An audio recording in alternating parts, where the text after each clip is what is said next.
Hey guys, this is Anastasia Autumnfire, and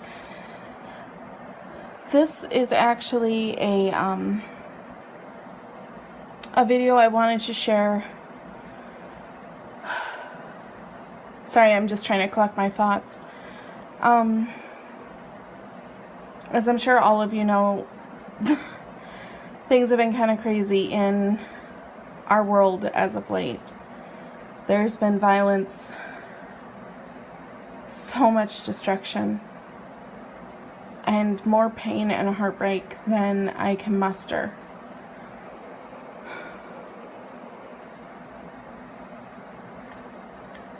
I don't pretend to understand why. I don't think I necessarily want to understand why. I just know that in these last 2 weeks, it's been just a wake-up call for me. I've been very naive through a lot of things. In regards to the state of the world. I've always kind of looked for the logic in things. I've looked for the reasoning. In my mind, there has to be a reason. No one would just do something like take someone else's life without due cause, and what creates that due cause had better be pretty extreme. And lately, I don't see even an attempt of any form of cause. And I don't really know what due cause would be. I know people have phrased it as, they have when someone dies, there has to be a reason. If someone kills someone else, they must have deserved it in some way, and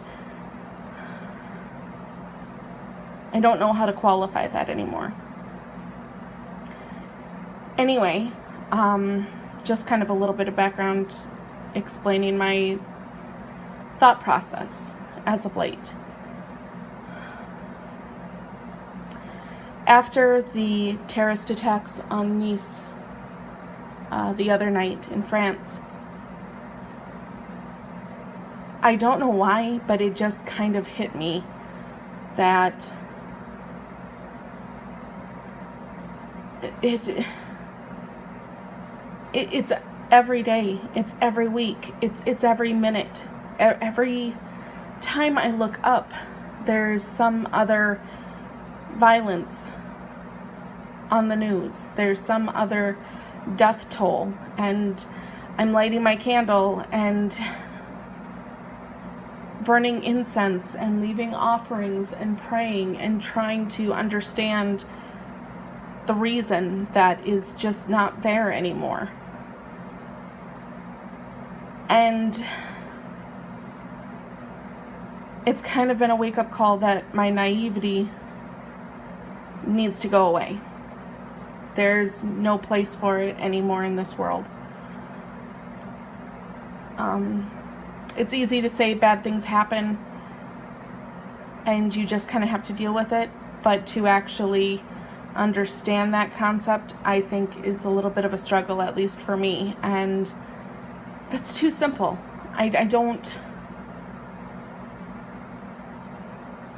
can't sit here anymore and just say, you know what, it happens, it's part of life, because that's too simple, that's too easy. It's not right. And I get it, life's not always fair. This life experience isn't going to always be fair, but I can't just sit here and light a candle anymore and hope that things get better. So I'm starting to do things. I'm starting to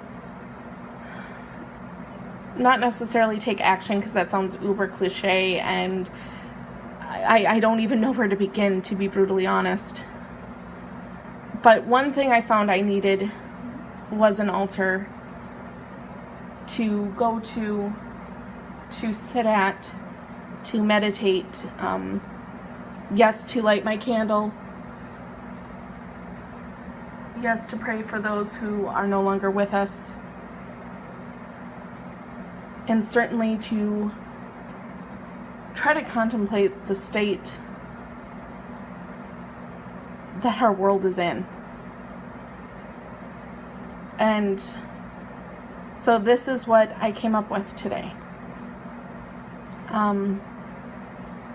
I wanted to make a crystal grid, and it's kind of a hodgepodge because once I started laying out the stones and the crystals, I started feeling like crystals should go different places and they should be more balanced in certain areas, and okay, well, I want this and I want this, but this needs to put in here. So it kind of got switched up and might look a little crazy. But the point of this grid is to promote healing and compassion and love and protection. It's to be a place of comfort and to send energies of comfort and love out into the universe. In the center of the grid, I have a Himalayan rock salt. If you've seen my other videos, and I know I'm not the only one to believe in this, I want to say, I know one other person that I've seen videos of who's mentioned this, or I thought she mentioned this at least, was Joey Morris. She mentioned Himalayan rock salt because it's pink and such. It kind of has this warmth to it. It has this gentle love energy to it, but it still has that uber protective nature as well. But you also have that healing and that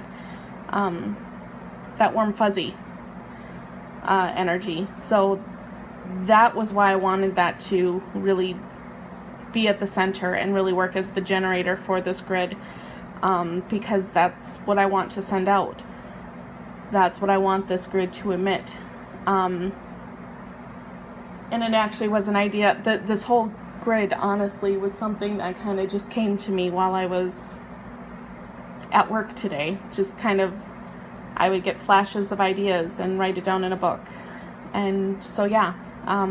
So I've got the pink Himalayan rock salt in the center generating the energy. I've got 5 pink roses. Actually, white and pink roses. White for healing, for protection.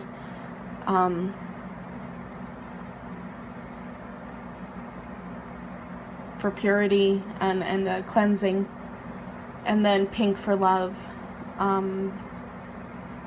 Happiness, warmth, gentleness, compassion. And I have them in the shape of a pentacle. You've got the roses making the star, and then the outer ridge of the outer rim, I should say, of the crystal grid, which is made up of emeralds for love and happiness and peace. You've got the sunstone for the masculine or the God energy.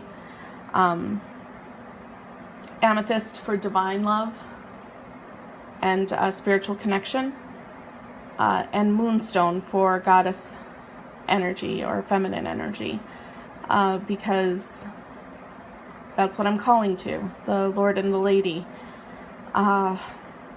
Anyway, they make the circle of the pentacle, and with the star, the 5-pointed star, being circled, all the points are connected, everything is connected, and that's kind of the point of why I'm flabbergasted at the state of our society, because we're all connected, and people don't seem to take that into account anymore.